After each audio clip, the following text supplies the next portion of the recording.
Hi, welcome to my channel. It's హరిత ఇంటి రుచులు. ఇవాళ మన రెసిపీ అండి సొరకాయ దప్పలం. సొరకాయ దప్పలంకి మనకు ఇది చాలా పాత వంటకం అండి. మీరు తప్పకుండా ట్రై చేసుకోండి.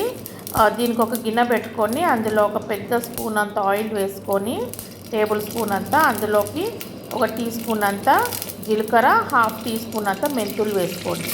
వేసుకున్న తర్వాత అందులోకి ఒక మీడియం సైజు ఉల్లిగడ్డ, అది కొద్దిగా లావుగానే కట్ చేసుకోవాలండి, మరీ సన్నగా కాదు.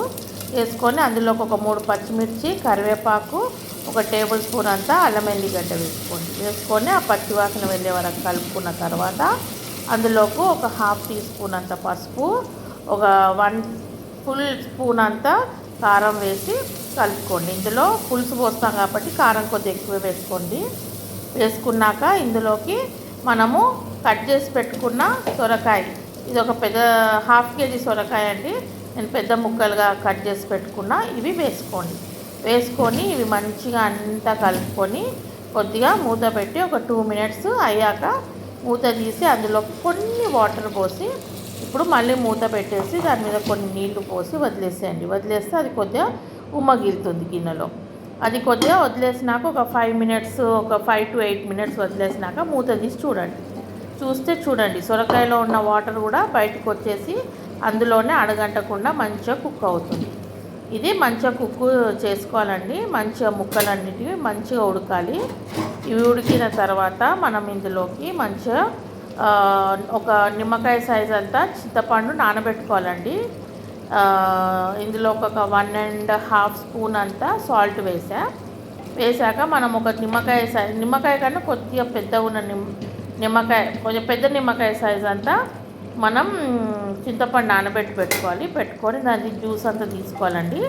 తీసుకొని మనము ఈ సొరకాయ అయింది కదా, ఇందులో పోసుకోవాలి. ఇది ఆల్మోస్ట్ సొరకాయ ముప్పావు ఉడికిపోయిందండి. ఉడికిపోయాక ఆల్మోస్ట్ ముప్పావు కాదు, మంచిగా ఉడికిపోయింది. ఉడికిపోయాక ఇది పోసామన్నమాట పులుసు.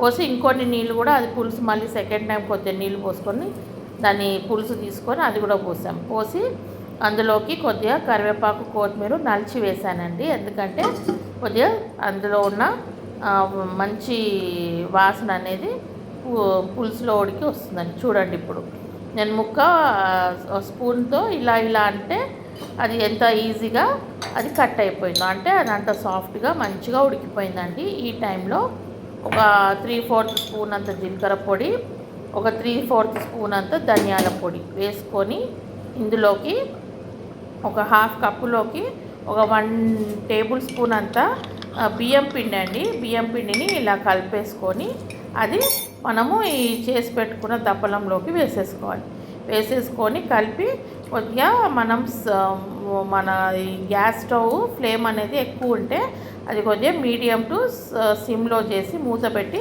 మళ్ళీ ఒక 5 to 8 మినిట్స్ సిమ్లో మంచి ఉడకనిచ్చుకోవాలండి. అదంతా మంచిగా ఆ బియ్యం పిండి వేసాం కదా, అది ఉడికి అది కొద్దిగా అంతా దగ్గరకు వచ్చేసి సొరకాయలు మంచి ఉడికి అన్నీ మంచిగా అయ్యాక నూనె తేలుతుంది. తేలినాక మనం 1 టేబుల్ స్పూన్ అంతా బెల్లం వేసుకున్నామండి. ఎందుకంటే చింతపండు వేసుకున్నాం కాబట్టి బెల్లం వేసుకుంటే కొద్దిగా బ్యాలెన్స్ అవుతుంది. వేసుకున్న తర్వాత కలిపేసి మీరు మళ్ళీ కొద్దిగా మూత పెట్టేసి ఒక్క 2 to 3 మినిట్స్ వదిలేసేయండి. వదిలేసి కొత్తిమీర, కరివేపాకు కూడా కొద్దిగా వేసుకొని మూత పెట్టి మీరు ఒక 5 మినిట్స్ అనుకోండి, ఒక 5 మినిట్స్ మూత పెట్టేసి మంచిగా మీడియం టు సిమ్లో కానిచ్చేస్తే చూడండి ఇప్పుడు ఎంత కుతకుతలాడుతూ మన దప్పలం ఎంత బాగా ఎంత ఎమ్మీగా అయ్యిందో. దీన్ని మనం అన్నంలోకి కలుపుకొని తింటే అండి ఎంత బాగుంటుందో. నేను చేశానండి ట్రై, చాలా టేస్టీగా వచ్చింది. మీరు కూడా ఈ దప్పలము రెసిపీ ట్రై చేస్తారని ఆశిస్తూ నేను ప్లీజ్ అండి like, share and subscribe my channel. కొత్తగా స్టార్ట్ చేశా, మీరు ఎంకరేజ్ చేస్తే ఇట్లాంటి పాత వంటలు ఎన్నో తెస్తానని మీకు నేను ఆశిస్తున్నానండి.